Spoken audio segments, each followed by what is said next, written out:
And we are live. Welcome to the Last Give podcast. I'm Ace. Flash will be joining me in a couple of minutes, actually. So be patient with him. He has some tech issues going on his end.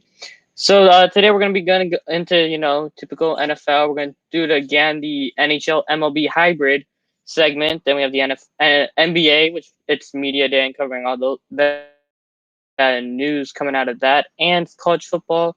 We have to break down the big Ole Miss Alabama game too, among the recap of last week. So I think it's gonna be a good episode. Remember to like the video and give comments if you like it, and then also be a friend, tell a friend. You know the usual. Help us grow the channel. That's all we're trying to do. Build a base. You know what we're gonna do about that. Also. So, I mean, I really don't know what else we got to go on for this first minute. So, I mean, if JP's want to hit the intro, because I really got nothing else.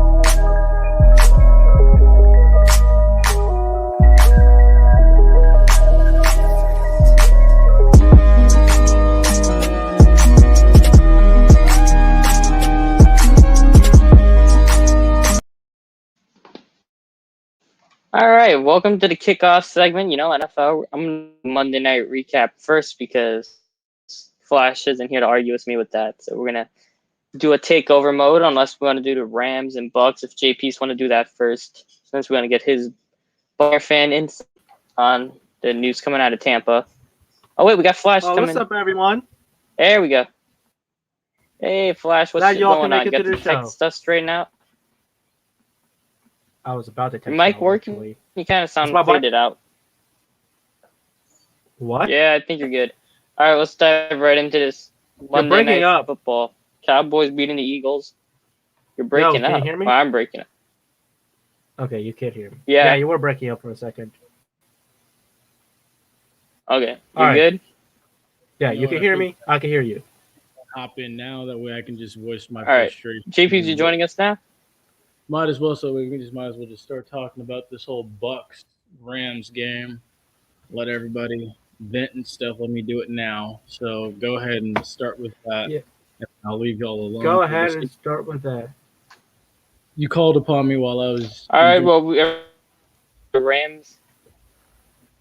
No, I was saying you called upon me while I was. What you saying, JP? I said you called upon me while I was enjoying a nice adult beverage and Finding Nemo, but. Let's do this. I didn't know if Flash was going on right now, but all right, let's get into this. So the Bucks lost to the Rams 34-24. I mean, Brady did play well. Brady played excellent. More or less, he had over 400 yards, and I think, 3 touchdowns total? 3 total touchdowns? I believe it was. You know what surprised me? Matt Stafford, Cooper Kupp connection looking good, though. I mean, Flash owed the Rams an apology more or less because you said they were going to lose by 10. I have completely forgot the Rams had Deshaun Jackson. I completely forgot about it. You didn't see him play on Sunday Night Football? No, I did saw him play on Sunday afternoon, but we didn't watch the Bears. I forgot he was on the Rams, and that had completely had. I thought it was just Cooper Kupp alone. I was not expecting Deshaun Jackson because I didn't even know he was on the Rams. So. Well, what do you know? That's a mistake on me, and I'll take complete ownership of it. And now I realize it's a well, we could talk about Seahawks later, but yeah, let's keep on Bucks. All right, JP, what's your thoughts with the Richard Sherman news with the Bucks trying to work him out after you get to the game? Well, I mean, he'll be here tomorrow from what it sounds like. He'll be in Tampa tomorrow to meet with Jason Light. If Jason Light has any sense, which I'm sure he does, the man landed Tom Brady and Gronk. He doesn't let Richard Sherman leave without some type of deal being done. So, I mean, there's that to expect. And then, I mean, as far as Sunday goes, I mean, Oh, shout out to Stink Bastard, who actually went to the game and basically showed like that entire stadium and what it had to offer. So I'm gonna tell you the truth now. I don't know when I'm gonna get out there. I don't care. I don't know who's gonna be playing, but at some point here in the future, I'm going to that stadium in Los Angeles, and I'm going to witness that for myself. SoFi Stadium. But Yeah, it's one heck of a yes, stadium. I ain't gonna lie. I need to go check that out. But honestly, I mean, look, I kind of didn't feel good about that game going into it. It was you had a very It's just a explosive. regular season loss. Exactly. I mean, and then you've got like the Rams wide receivers are probably some of the best in the league. They've been working together since like basically since the Super Bowl ended, and Bless they you. were already in season form. Bless you. Yeah, bless Thank you. you. Yeah, they were already in mid-season form in January, or no, in May. So they were already ready to roll right away. So I mean, part of it is having played in a Super Bowl and having to regroup and refocus so quickly, and then you have a team that basically followed the Jerry Rice thought process where they started training as soon as the season ended. So I mean, there's that. I mean, but the main focus really is going to be for Sunday night. It's Todd Bowles dialing up pressure against Josh McDaniels' offense. So I mean, I know everybody's worried about Brady and Belichick and stuff, but If you blitz, you're gonna beat them. yeah, no, like that's the matchup we need to all be focused on. But again, we'll talk about it tomorrow. But that's just my take of it. All right, Flash, you go before I have some stuff to say I don't about have the any game. more remarks about that game. I am out. I will see y'all tomorrow. All right, so Goodbye. all right, see you, J Peeps. Thank you.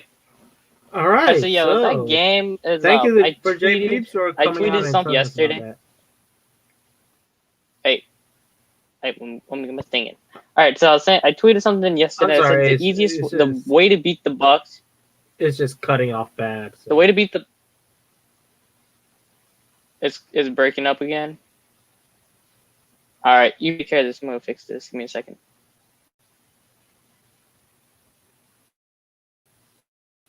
All right. While we are experiencing some technical difficulties, yes, Ace was trying to say something, and I was not too sure what he was trying to say, unfortunately. So, yes, I do think that Rams Buccaneers game, that was just a regular season loss. I am not concerned for the Buccaneers at all. I do got questions about Buccaneers being interested about Richard Sherman, though. I'm not gonna lie. I mean, there was times Richard Sherman was getting beat by other opposing wide receivers, and it was shown a lot during that Super Bowl 2 years ago. That is my question about Richard Sherman. But other than that, I do think he is a great veteran leader for the Buccaneers. So that should help a lot.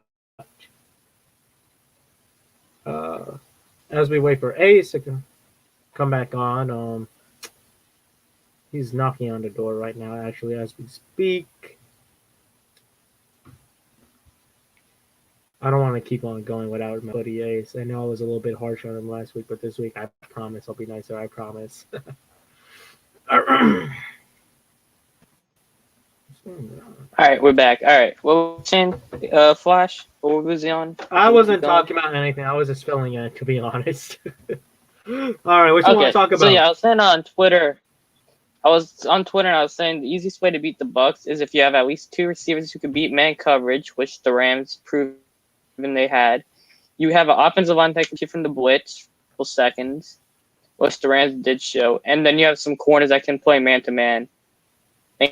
I mean, the Rams is the quarterback with 24 guys. The Rams are just essentially just made the Bucks put up less points than they could. That too, and remember they kept the offense more or less like they were moving up and down the field, but yeah, like you said, they were scoring more points. But they also did get after Brady a couple of times too. All right, I know you like to keep it moving, so let's keep it moving. 49ers. Yes. All right, they left too much time Or you want to do the 49ers? On that clock, and Aaron Rodgers did what Aaron Rodgers do best and play in the clutch because he loves a game of football, ladies and gentlemen. He literally said that. He has a romance for the game of football. Mm-hmm. So, you know what? That's great for Aaron Rodgers. I'm so happy for that man. He actually had a moment to prove that. And we can both agree. We can both agree 49ers that are kind of Devontae Adams frauds, too. Are the 49ers frauds, or I should not be talking about the 49ers like that? You should, yeah. Don't talk about any of the teams, but I was gonna say, we can both agree that Devontae Adams is number one receiver in the NFL right now. Yes, because everybody in the stadium knew who the ball was going to, and the 49ers couldn't stop it. But that's just how it is. And to take that hit that he took, and he said it was a chest injury, more or less, but to come back right after and still, ball out, he's number one in my book. All right, let's keep it moving.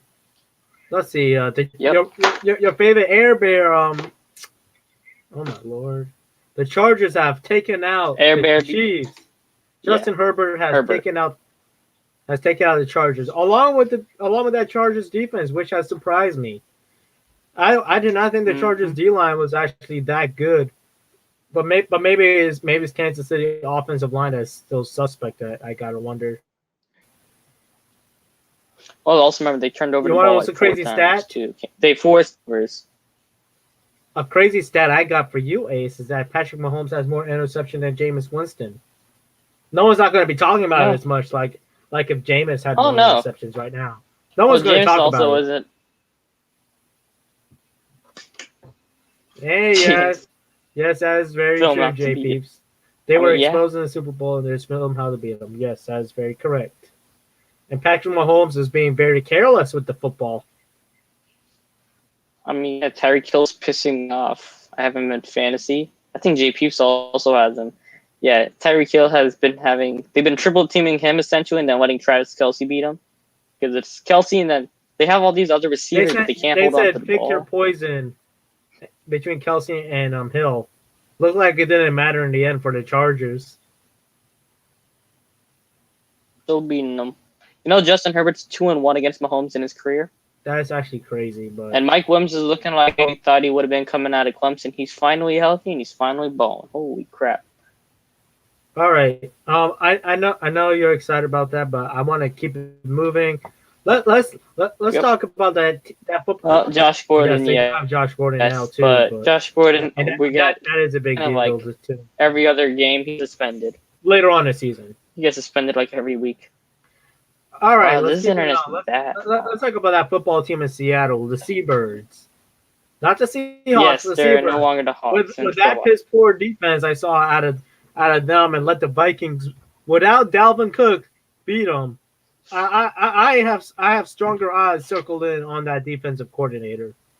That defensive coordinator is on the hot seat. I could care less what you think.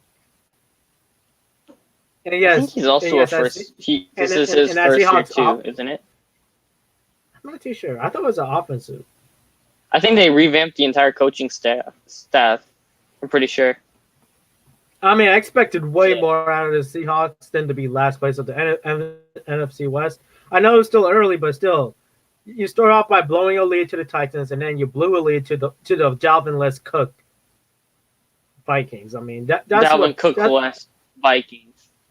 Yes, that's what's getting me upset about. The offense looks stagnant. DK Metcalf only had like one really good play. No, it's not stagnant. They just forgot to run the ball. Russell Wilson, it looks like he's just doesn't know what he's doing. Like, Seahawks, trade for a running back. Trade for some defensive pieces. No, they don't need a running back. It's not Carson's fault. It's the offense is not running the football. They're just flat out forgetting to run the ball. The entire third quarter, Chris Carson got like 2 touches. Well, that's what I'm saying. Like, they should probably need a second running back, Well, it's not much of a second running back. They just didn't play. Do you want to talk about football a little bit longer? Or yes, we have 4 more things we need to talk about. Yeah, let's talk about football a little bit longer. It's fine. Yeah, so I am very disappointed about the Seattle Seahawks. I mean, yes, I know it's still early, but But the way how they're blowing leads is just what gets me mad. If I knew they were going to be bad, I would have been like, all right, yeah. But you got Russell Wilson, you got Chris Carson. I mean, something's got to change. Someone's going to probably get traded anyways. Oh yeah, by the way, Marlon Mack is out there to trade. If you want to trade for him, I think that's a great young guy they could pick up, have him as a secondary back behind Chris Carson, and see how he does. So yeah, I'm looking forward to that. I'm gonna just run this down real quickly. Justin Tucker NFL record now in field goal attempt. He has kicked the longest field goal ever with 66 yards as the time expired on the Lions. Now we know that field goal was a bit controversial with that they ran out of time, but it is. I mean, you know what? That game could have went to the Lions, but yeah, who knows? I think the NFL needs to look closer on the officiating rather than looking over closely at taunting. Taunting calls. I mean, good lord. Oh yeah. All right. Let's start with the petition on getting Matt Nagy fired. I mean, he's good. He's going to ruin Justin Fields at this rate with the way that offensive line is protecting him. No scheming for the offense. He already ruined Trubisky. Yeah, I know. He already ruined Trubisky. Yeah, I know. We're talking about it. Yeah, I know. Now he's going to ruin Fields. Fields got sacked 9 times. That is unacceptable. And he ran 6 plays outside the pocket. That is unacceptable with Ohio State. To put in for your rookie quarterback whatsoever. That is just unacceptable. Matt Nagy needs to go. All right, last thing before we go, let's give some love to the Saints defense, man. They gave Mac Jones his welcome to the NFL. I mean, they were missing Lattimore. Why did Jameis look all right for the most part? I thought he played good. He played exactly how Sean Payton wanted him to play. He had a couple of reads where he made some throws, didn't, but come overtime, I know Sean Payton was teaching during the week, just play it safe the entire game because he was pointing out New England is in Foxborough more or less when they lose the turnover battle, which is why he kind of had Jameis, do a lot of shorter passes, not go for it as much. So that's why he was only all right. But this Sunday, he's going to let it fly against the Giants. I'm guaranteeing that. Well, Jameis is going to. I would expect him to have a few. He's going to let it fly. Deep bombs it's going to be the dome team coming. One more thing I want to talk about. Let's talk about that Steelers Bengals game. That was a huge shocker to me. I did not expect the Steelers offense to look that stagnant. And the defense had no answer. They were missing Deontay, but even without Deontay Johnson, I expected better from Juju Smith-Schuster, and I expected better from Clay Claypool. Both of them are playing like frauds right now. Schuster got hurt. Oh, Johnson didn't play, and Schuster got hurt mid-game. So we'll just Claypool and Najee Harris. Well, but Najee Harris was making some bad reads. So for a rookie, all right, let's move on now. And Joe Burrow has played really well too. I gotta say that they didn't miss a beat from the LSU days. No, not at all. Joe Burrow and Jamar Chase is stepping up. Everyone was questioning about Jamar Chase.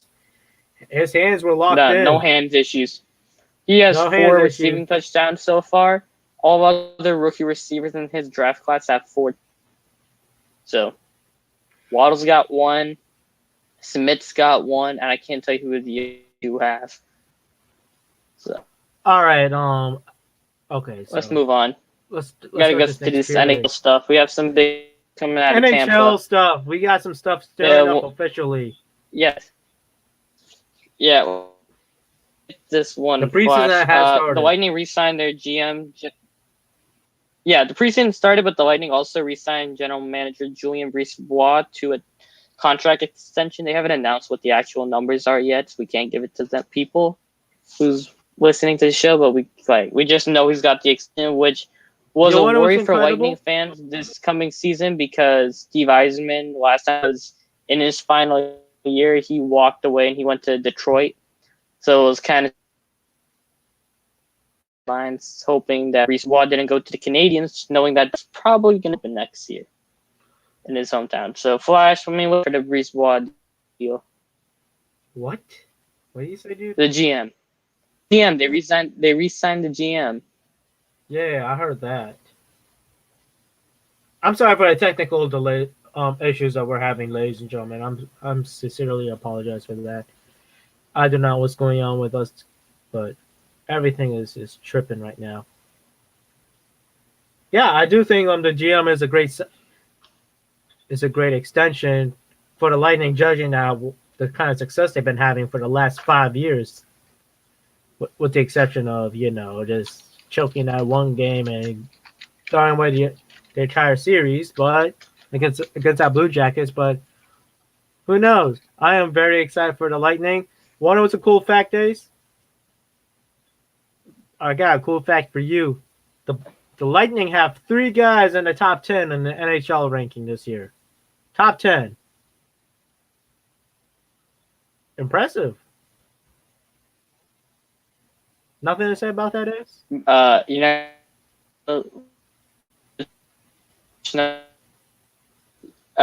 was gonna say, who got what place in that, so because I know Russell, but he's behind McDavid, McKinnon, and Matthews, which is kind of nice, given what he's doing in the playoffs, where all of them keep getting choked and going home, but we won't get into that. Yeah, at least won an MVP. The only other one he has is McDavid, but Vasilevsky should easily be probably number 1 though. That's the best, because he is the best goalie in the NHL. He win the Vezina, but that's a whole conversation for another day. I mean, all right. That's all. The Seattle Kraken And the Hedman was there. Official debut, and they have defeated the Vancouver Canucks 5-3 in a preseason. Kraken. Now we know it's preseason, but I do want to keep an eye on the Canucks over time, like not this season. Just see how they progress as a franchise, see what they are. You mean the Kraken, not the Canucks? Yeah, the Kraken. I was talking about the Kraken. Okay. Yeah, I don't know if you heard. I mean, I think that's going to be an interesting rivalry coming up soon, in a couple of years, because because Seattle and Vancouver are right next to each other. Yes, exactly. It's going to be like New York and Boston rivalry type, except not as large scale, but it'll be like the biggest rivalry in the West, I would think. I'm sure we're missing one of them or two. I think Edmonton and Calgary is the other one, but nobody really cares about either. No, I'm talking like on the West Coast. Like moving on, let's get to this. Yeah. Let's move on. West Coast. Yeah. The Rays, guys. The Rays. The Rays have officially clinched the American League East. They are number 1, sole possession. At least in management. It's amazing how the Rays made it this far, man. Hey, you know what? As long the managers starts to write pitchers, I like the Rays to win it all, and I'm gonna say it again and again and again. White Sox, Chicago White Sox have clinched the American League Central. The Brewers have also clinched the National League Central as well. But the wild card race is still tight going on with the Yankees, correct? Or is this a Red Yankees, Sox? Blue Jays, and Red Sox. It's still going down to the wire. Yes, JP. So that's what I was saying. Even though the Rays are good, they're managed poverty because they have this stupid idea to promote their split with Montreal, and they're going to be promoting it in Tropicana Field during the playoffs, which is the most ridiculous thing I've ever seen. We already got fans keep coming in into Tropicana Field and say move the Rays to Tampa, move the Rays to Tampa. Now, honestly, we all know there's a lot of politics going on. The St. Pete mayor insists on keeping the Rays in St. Pete, and the owners do whatever wants to go to Montreal and stuff. Fans say otherwise. I don't think what's so appealing about Montreal. I think it's a backstab. It's going to be a massive backstab to Tampa Bay fans. Yeah, that's true. He said he wasn't going to hang the Montreal banner. But that being said, I'm confused, but okay. If he ever decides to do half and half in Tampa, half in Montreal, that's going to be a problem for the players, and that's going to be a massive backstab for Tampa Bay Rays loyals. All right. So a lot of people in Tampa Bay. No one's going to drive all the way down to Tropicana, but there is fans. No one wants to drive across the Howard Franklin Bridge for like over an hour or two just to go to a Rays game. All right, that traffic on especially in traffic during that traffic on I-275 is hideous. Like me and Ace have experienced it firsthand whenever we go on 275 going down St. Pete. It is not fun. That is something like the Rays got to take care of fast and start building in Ybor City real quickly. Yep. That's all I got to say. Anything else you want to say about baseball, Ace? Nah.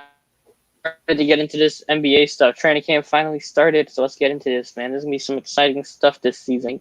I know you had touched actually on this Michael Porter Jr. extension. He got 5 years, 172, 207 if he gets the max. Same contract as Alexander. I mean, Flash, no, you're not a big fan of this contract. I mean, give me your takes on why. I am not a fan of that contract. There's no way a player from this class already that is not named Trae Young or Luka Doncic is making that kind of money. All right, Michael Porter. Well, Shea's getting that money. But Shai Gilgeous-Alexander has played very well throughout his time at Oklahoma City. Making on potential, I think, at this point. Shai Gilgeous-Alexander also plays way better defense.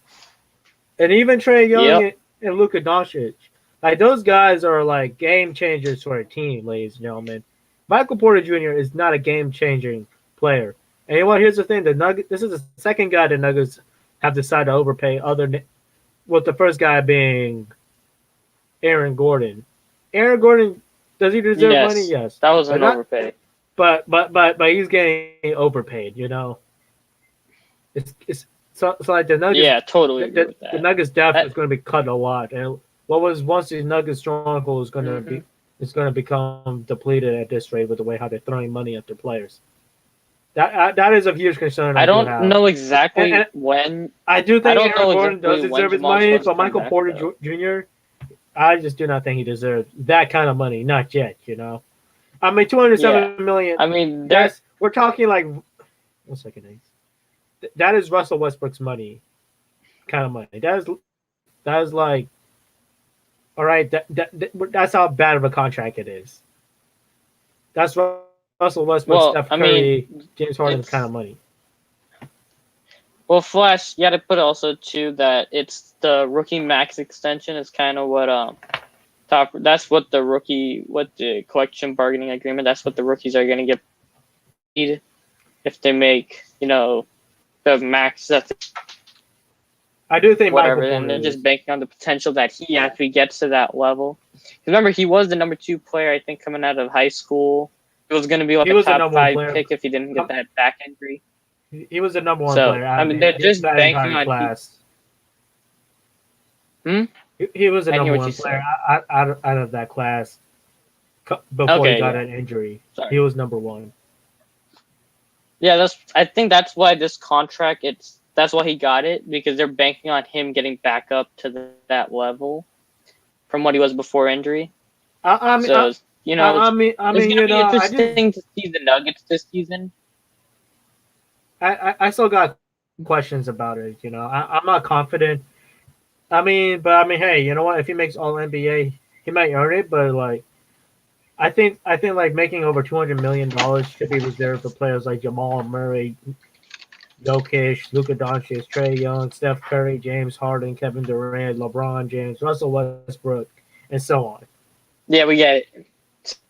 I don't think Michael Porter is going to be that guy within the next 5 years.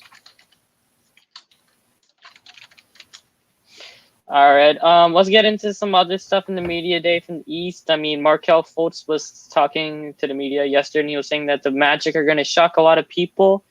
I think he's not going to be wrong, but it's going to be toward the second half of the season because Fultz and Jonathan Isaac aren't going to be available to start the season. Josh Robbins from The Athletic was saying that, so they're not going to start, and then you got to get Jalen Suggs some time to get more accustomed to his role and whatever, and then you have guys like Cole and RJ Hampton's going to be there, and then, I mean, did you guys see the picture of Mo Bamba at training camp yesterday? I mean, that guy got jacked. There's a meme yesterday. So, the picture of Patrick trick from SpongeBob, Careful, right? When he got Ace. all You might jacked or whatever. get Mo Bamba's gonna get drug tested now. They're gonna drug test him. Sorry, Mo. Sorry, Mo. I didn't He's mean gonna to get drug that tested. trauma. No, I will say this Yeah. about the Magic. I could see him being in the play-in tournament. There'll be a play-in tournament team. Mm. That's what I think for the Magic. The ceiling, I'm not gonna hold them back. I do think there'll be a play-in tournament game. We do need to go to a Magic game this year. Hopefully, if we could get through. Oh yes, We do. I want to go to the Raptors game. I got to see the Jalen Suggs game against Scotty Barnes. That's gonna be fun to watch. I think. I mean, we know. What do you think, Flash? I mean, a lot of people were thinking he was gonna go number 4. So I mean. All right, calm down, then, JP. You know, what JP said, Magic winning it all. Yes, JP, so let's go. Slow down. I got him in as a play-in tournament team, realistically. That's really good for a young team. For a young team, that's super good. You should be thanking me on putting him as that. All right, let's keep it up. Let's keep it moving. Let me see if I can do this. How do I do this? Let me see if I figure this out. Yeah, we got time. I mean, why not? In the meantime, can you see this, Flash? You see Mo Bamba? No, but you're gonna have to have. Oh, now it's pulling up. Whoa. Good Lord, he's put on some muscle mass. You see it or no? Kevin Knox wish he could put on that kind of muscle mass. I can tell you that. Kevin Knox did. I don't know what Kevin's deal is. Like, trade him, please. The Knicks are not the team for him. I'd rather see him on the Washington Wizards. He needs a new start. Okay, I'm kidding. I'm kidding. Yeah. All right, I mean, send him to Miami. Send him to Miami. You saw that news coming out of Chicago with Lonzo? He was kind of throwing a subtle shot, I thought, at was it Stan Van Gundy was in New Orleans, was a coach last year.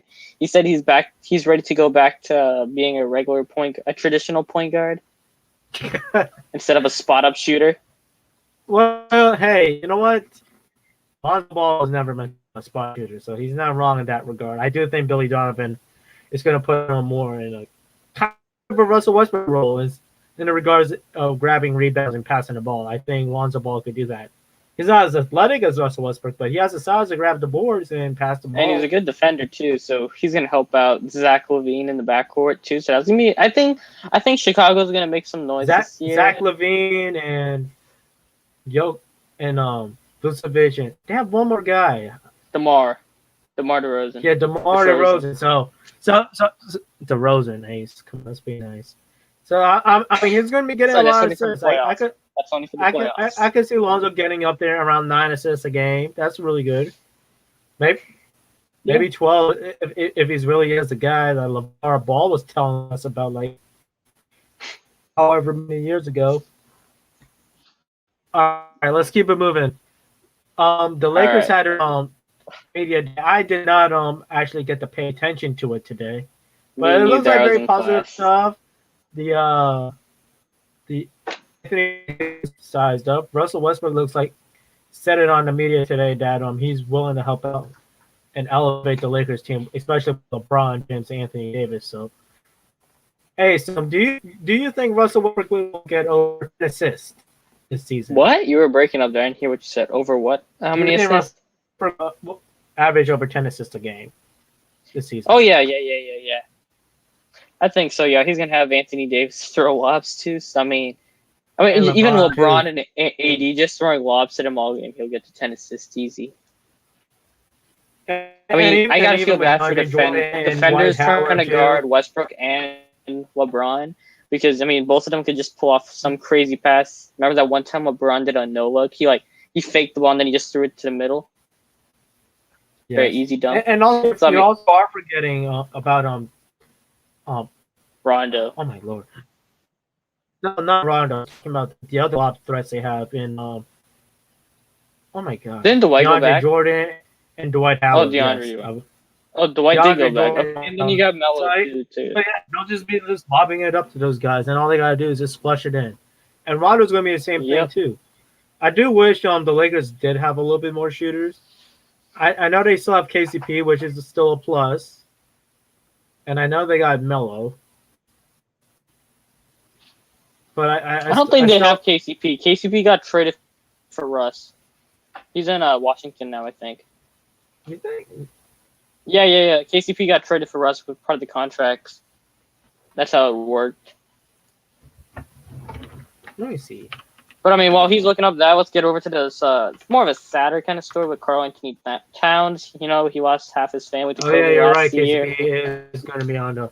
It's going to be on. And the he actually lost 50 pounds from it when he was battling COVID. So I mean, and then he was saying he was kind of in a bad space mentally. So I mean, hopefully Cat gets he's good this year. We're talking about a person that has lost his mother, Ace. I know what I'm saying. I mean, hopefully just being around the team will just keep him in a better spirit. I know he's lost a lot, so like if he can just Speaking I of don't the know Timberwolves, we all know about the president or the general manager. The GM getting fired. Yeah, that shocked. I think we talked about it on Running Gun Thursday. Yeah, that shocked. That came out before our show. Now it is a classy move for the Timberwolves not to reveal what's going on, but at the same time, I think we do kind of deserve the transparency of what's going on. Now, do I think Karl Anthony? No, they said what was going on. They were saying they were saying that he had some stuff going on in that organization that was bad. Yeah, that's all I knew. He had to go. So I mean, if it's inappropriate relationships, it's inappropriate relationships. Maybe he got to go. Maybe some stuff. Maybe got his hands in the wrong spot. We do not know. Let's keep it moving. Oh my lord! Yes, Dennis let's talk about Schroeder, this Dennis Schroeder thing. $84 million contract. He never saw that contract. Oh my lord! You know what, Dennis Schroeder, you did not deserve that contract. And you know what? I know that man is sick seeing Michael Porter Jr. getting paid. He has to be sick. No, I don't think he is putting sick. Too much on it. That guy is sick. He is upset, my man. All right, he's got a chance to rectify that in Boston. He's gonna have a huge role. Actually, one more thing that we need to talk about: Kyrie Irving is acting up again. He's not revealing his vaccination status, or he's not vaccinated. That's HIPAA stuff. Sure. That's HIPAA. But that's all. They could just say that's HIPAA. Regardless, he did not show up to media day due to New York. My audio just cut. Wait. He did not show up for New York's media day due to I didn't hear what you said. My audio just cut for some reason. What was you saying? He did not show up to New York's media, to the Brooklyn Nets media day. Oh yeah, I know. New York City's policies about unvaccinated people being in mass spaces. So there goes that. I mean, I do think it's kind of ridiculous if the man chooses not to be vaccinated. At least he can still go in as long as he wears his mask. I do think that's a bit ridiculous. Yeah. I mean, it's their choice. Let them do. I don't know why you have to like. I mean, if you were hearing some of the NFL players talk about it who are unvaccinated, it's kind of like they're like not. I don't want to say like segregating.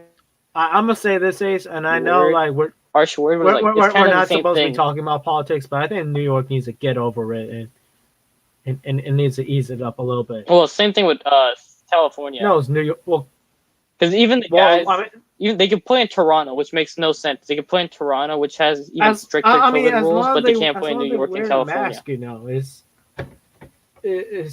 I don't see what the big deal is. Just let the guys play. It's basketball. Just let Kyrie Irving play and let him just wear his mask. Just have a closer eye on Kyrie Irving. That's all. Just make him take precautions. Is it really that hard? New York needs to wake up and stop playing all strong-hearted stuff. And I could go on more about this, but I'm trying my best not to talk about politics. Let's get into some college football. We need to talk about. We got a big week this week. Yes. Well, but I know before we go on to said he's going to sign off.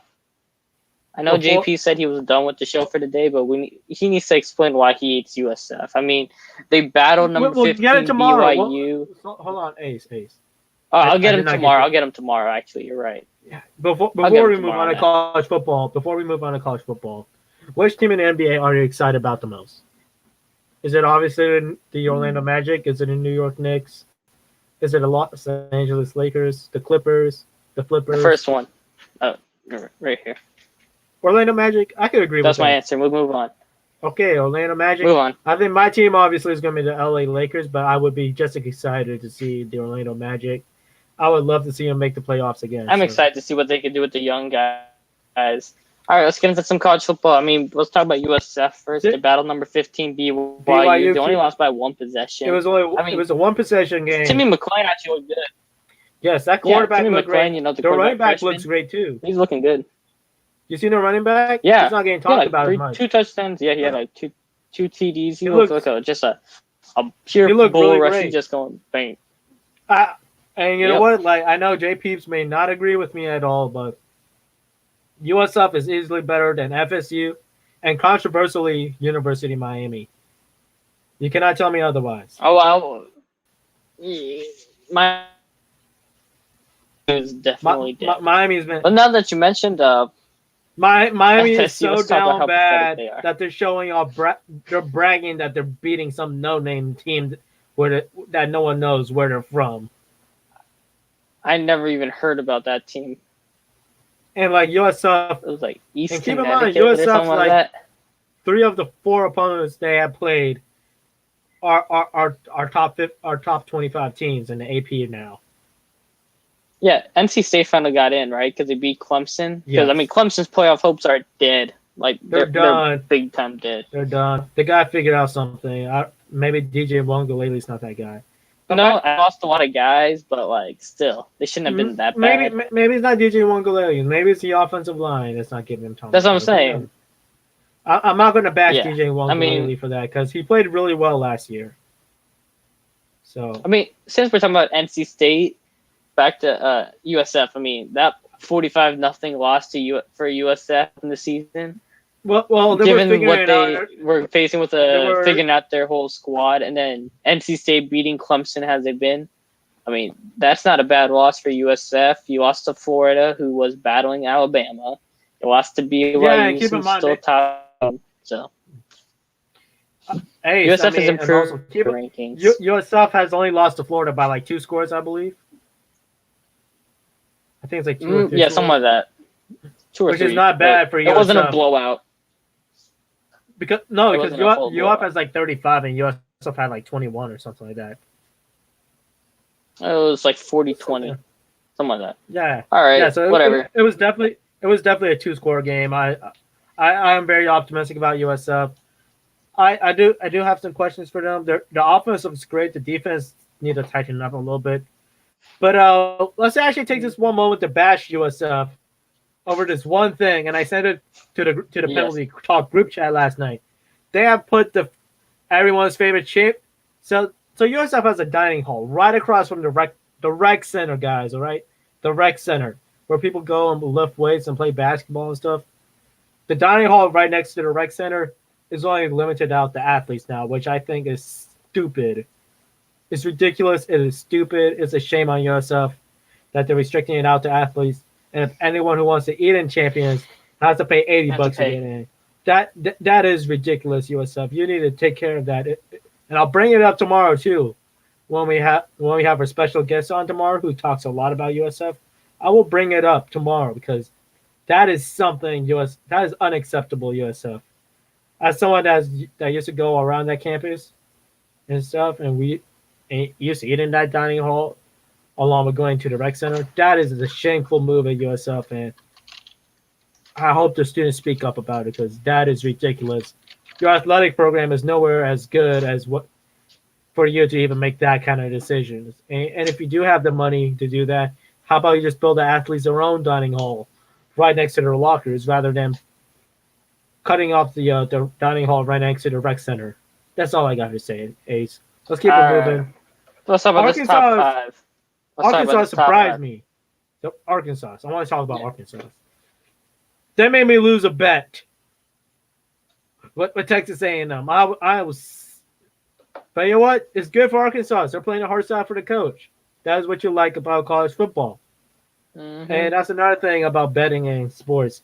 Never bet over teams you get emotional about, or that you care about, or that you don't know too much about. Arkansas Arkansas has maybe taught me the part about the team that you do not know about. Because I thought Jimbo Fisher was going to take care of Arkansas, and Arkansas proved me wrong. So hats off to Arkansas. I mean, you have Arkansas, Penn State, and Oregon rounding out the top 5 between Alabama and Georgia. So I mean, I had a crappy college football prediction week. I mean, I went 2-8, like partially because it started off on a bad note with an Alcorn State can't make up their mind which day they want to show up and play, but we'll get into that in a couple minutes. I do need Penn State still rolling around, kind of like in that. And then we have Oregon, the Ducks come back, the Mighty Ducks showing out already. Keep building off of that Ohio State win. And Georgia is still playing from all of those teams. I think Georgia might be good enough to take out Alabama with the way how that defense is playing and how young Alabama looks. I think Georgia's going to take them out. It's a bold prediction, but I feel confident on this one. That Georgia defense, y'all was saying I was over exaggerating, but they really did look like an NFL defense team with the speed, their size, and everything. They really do look like one. I mean, pretty much, yeah, you're right. Alabama's got a big test coming this weekend. They have Lane Kiffin and Ole Miss showing up. But Lane Kiffin and Ole Miss. I think Ole Miss has a legitimate shot to beat them. Oh, they have a legitimate shot. I think Ole Miss offense is like Ole Miss is a polar opposite of Georgia. Their offense is just fire. Best offensive team in all of college football right now. I like Matt Corral so much. He looks so good. That does. Well, if I'm not sleeping, we were talking about him before the season too, and we were saying he could be good. We didn't think he'd be this good though. Matt Corral might be the best quarterback in the entire college. I think he should be a potential top 10 pick in the draft coming up. No, he might be top 1 at this rate. Well, I'm not getting to top 1 yet because people are still delusional about Spencer Rattler. He shouldn't. Spencer Rattler is not that he's guy. Garbage. He's not garbage. He has a talent, but he's immature and he thinks his talent's going to save him. He'll be in for a rude awakening in the NFL. I'll talk more about Spencer Rattler tomorrow in front of him when we have our amazing guest tomorrow. And we'll talk about that amazing guest a little bit later on. We'll talk about that in the ending, but Notre Dame is an enigma. What do you think of that? I mean, yeah. I mean, in the ticker at the bottom, we have them saying the luck of the Irish is saving them. That wasn't luck per se. There wasn't no luck this time with Notre Dame. This year, I think is going to be like a in-between season for them because they're still young because they lost a lot of guys the last 2 years to the draft. So it's going to be interesting to see. They have the talent there, and then you have the coach and Kelly to help them out. But I think they'll be good. I think better. They'll be better, I should say. Next Notre Dame just slapped but more experience. They're lacking their Wisconsin. Oh yeah. So my question is Wisconsin are a bunch of frauds or Notre Dame is legit? And they have a huge test this weekend. They have a huge test against Cincinnati. And who's playing Cincinnati? Notre Dame. Notre Dame, and keep in mind, I forgot the quarterback's name, but that Cincinnati team is going to be very motivated to take out Notre Dame, and when I mean motivated, I think we're going to be seeing the Cincinnati team that nearly took out Georgia last year. That's the Cincinnati team I would expect to see, because Cincinnati is trying to scrape up to move up to earn their spot in the college football playoff spot. And with this, Desmond Ridder. Desmond Ridder is going to be a top 10. He should be a first round pick too. Desmond Ridder has a few things he needs to work on. His passing accuracy when I saw him play against Indiana, I was not convinced by him. But he has potential though. He has potential, yes, but his accuracy is questionable, and I saw it firsthand against Indiana. Yeah, but he is playing better than the other 2 guys who they said should be top first round picks. North Carolina's one in Oklahoma.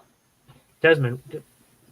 Oh yeah, I do think Desmond Ridder is a better quarterback than Spencer Rattler. I do believe in that, but I do have Matt Corral is my number 1 though. I want to say right now, if Cincinnati takes out Notre Dame, they need to be put in the top 10, top 4. I mean, they need to be top 5. immediately. That's what I'm saying. Top 4. Not top 4, top 5. We can't give them that hope yet. They have to win the AAC for me to That's put them in true. top 4. It's not Power 5, and then they have all this BS comes with it and all that crap. Yeah, we get it. Actually, you All want right. hang on, slow down. Actually, you want Cincy is a great topic. All right, but we got to move on. Let's talk about this Alcorn State beating up Alpine AP Pine Bluff. AP Pine Bluff. Oh my god, I had picked the Pine Bus to actually win a game against Alcorn State, and they were doing so good until the last 5 minutes, and then they choked, and it was like, you gotta be kidding me, really? And that just started a cycle of pain, because I mean, for the MEX Swag Challenge, they choked against NC Central, I believe. I think it was NC Central. I'm not entirely sure, but they did choke in that game, and then this game, I said, you know what, I got burned by Alcorn, I'm gonna go Pine Bluff, and then Pine Bluff choked, and I'm like, Alcorn's just in a weird team right now. They have the potential, they're just not showing up every other week. So there's that. We already talked about FSU's broken. Let's talk about another broken team. Well, actually, hang on. I know you have your thoughts about Auburn. Give me 1 second before I talk about Auburn. So Cincinnati remaining schedule is as follows. They play Notre Dame next, and Notre Dame is ranked number 9, by the way. Cincinnati is ranked number 7. Do they have another ranked opponent in this list? I do not see another ranked opponent. There's a lot of parity. UCF is not ranked, by the way, ladies and gentlemen. I know J Peeps is not going to be too hot about that. So who's not ranked? UCF. They're not ranked. Oh yeah, they lost their quarterback and some other stuff. I'm gonna have some hot takes tomorrow too about USF and UCF. So you're all right. But I'm gonna leave it there. So Cincinnati, Notre Dame is next. Temple, Cincinnati, UCF, Cincinnati. You know Cincinnati's every game. Just say the teams that they play against. Okay. Oh my God. Fine. Notre Dame, Temple, UCF, Navy, Tulane, Tulsa, USF, SMU, East Carolina. I think the toughest team in there might be SMU or UCF. All right. So we get the Cincinnati. Well, folks, I mean, that's going to give it for us. We have FSU special is guests. Broken beyond repair. I already said FSU. We already said FSU's garbage. Let's wrap this up. UF is looking pretty good. I do see some Gators fans out there talking, saying that UF is going to beat Georgia. I'm not buying that. I am not buying that at all. Ace, would you buy that? I don't even know what you said, but okay, sure, I'll buy it. You're gonna buy that UF is gonna beat Georgia. Nah. Snoopy and Ugga is disappointed in you. I'm not. They're not gonna beat Georgia. Can we wrap this up now? Yeah. One more thing. Auburn. All I gotta say is Bo Nix is not that guy. That's it. That's all I gotta say. Now, to wrap this up, we do have a special guest coming in tomorrow on the Running Gun podcast. I myself will also come on tomorrow just for this special guest because it is some amazing stuff, and we will get to see J Peeps talk more about USF football and see what he thinks about it. I'll tell you this: he's not too hot about him, but I think otherwise, and I think this guest we're bringing on tomorrow also thinks otherwise. So it should be a fun episode tomorrow. About this Richard Sherman stuff too, I think. Richard Sherman. Well, ask him everything in Tampa sports related. You know, he's big in that. Also, one more thing. Spectrum Sports. Chris Torello can be coming on. You know. Come on, man. I was trying to keep it a surprise. Well, it's not really a surprise. It's already out on Twitter. Yeah, exactly. Spectrum Sports. Chris Torello is coming on tomorrow. It's going to be great. Great talks about USF. And let's see how Jordan Comp goes against him because I'm actually looking forward to it. I will legit bring in popcorn in my studio just to see this. All right, people. Also, Florida A&M is the best team in Tallahassee. That is all, folks. See you tomorrow. Be a friend, tell a friend. Thank you, guys.